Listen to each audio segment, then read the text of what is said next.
Sony revamped their PlayStation Plus service back in June 2022, but I held off on joining until late last year.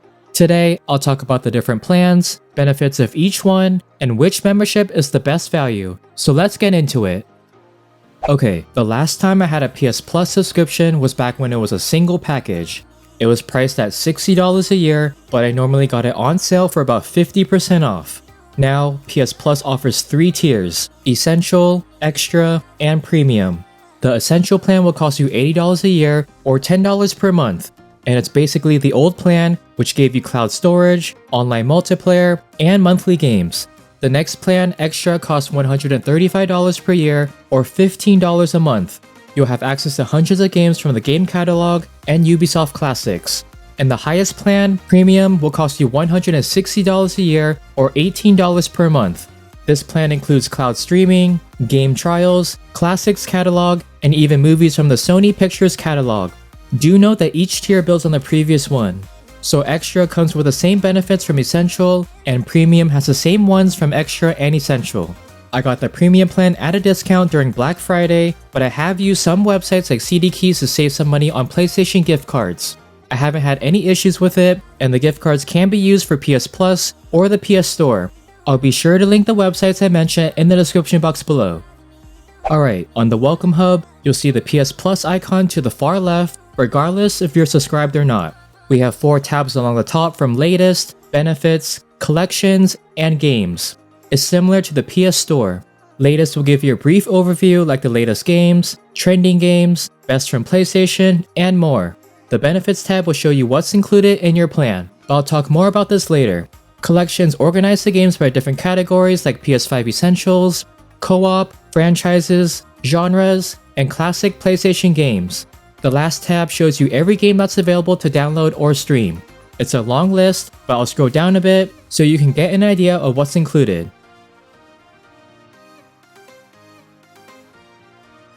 Now I want to cover the benefits in each plan. Essential has things like monthly games, exclusive discounts and packs, online multiplayer, cloud storage, and share play. Sony adds a few games each month that you can add to your collection. I haven't seen anything I like so far, but for January, we have Suicide Squad, Need for Speed, and the Stanley Parable. Once you add them to your game library, you can play them as long as you have an active PS Plus membership. Some games might be removed completely, so just keep that in mind.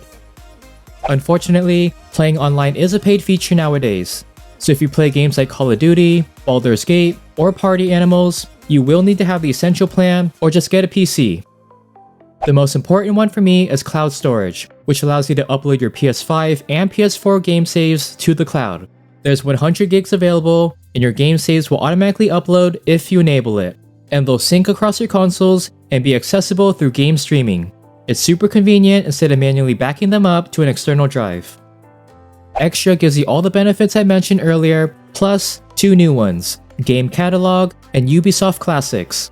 There are hundreds of games to play, but I only see a handful that I'm interested in.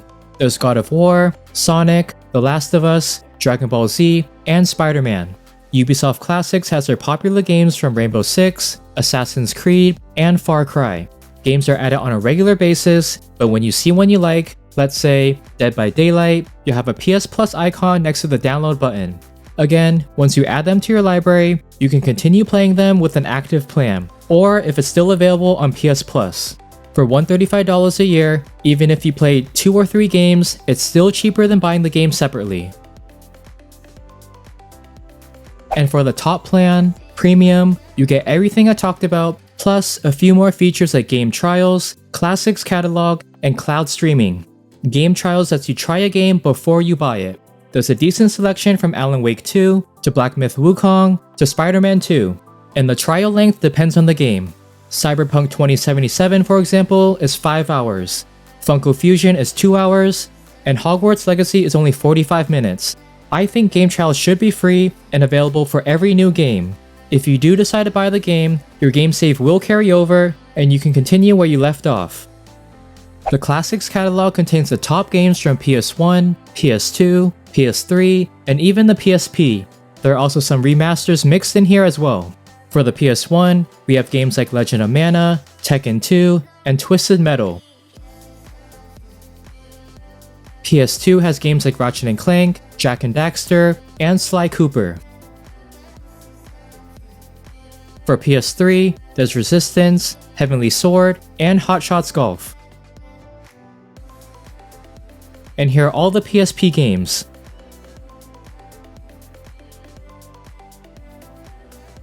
I remember playing some of these games on the original console.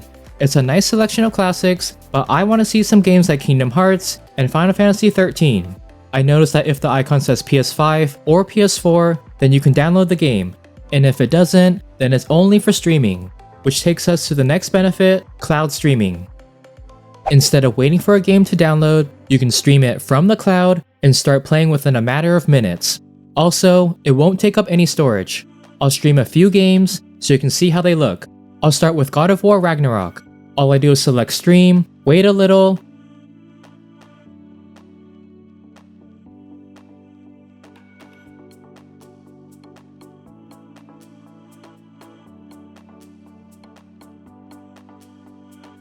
and that's it. I also have it installed on my PS5 Pro, and I can tell the quality is not as good. My PS5 does have a wired connection, and I have gigabit internet, so it's probably a streaming thing. If I open up the quick menu, I can change the resolution, or close the game from here. Let me try Ratchet & Clank Future Quest for Booty. The game runs fine with some minor lag here and there. And for the last game, Dark Cloud 2. Same thing here, the game runs pretty good. All the games you stream do show up on the Welcome Hub, but you can easily remove them by pressing the option button and remove from home. This past November, Sony added cloud streaming in beta for the PlayStation Portal, but it's only for premium members. So under settings, choose cloud streaming and turn it on. Then, on the home screen, select the new icon and you're in. There are only a select number, but I counted a total of 214 games.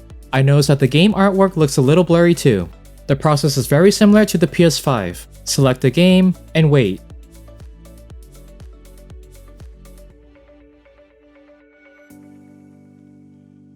Your game save will load from the cloud and you can start playing. Since it's streaming over Wi-Fi, I do notice more lag, but the game is still playable. And just like the PS5, you can change the resolution. On here, it's 1080p or 720p. I think the extra PS Plus plan is the best value. You have online multiplayer, cloud storage, and the game catalog. As long as you play at least 2 games, you should get your money's worth. Let me know what plan you have in the comments down below.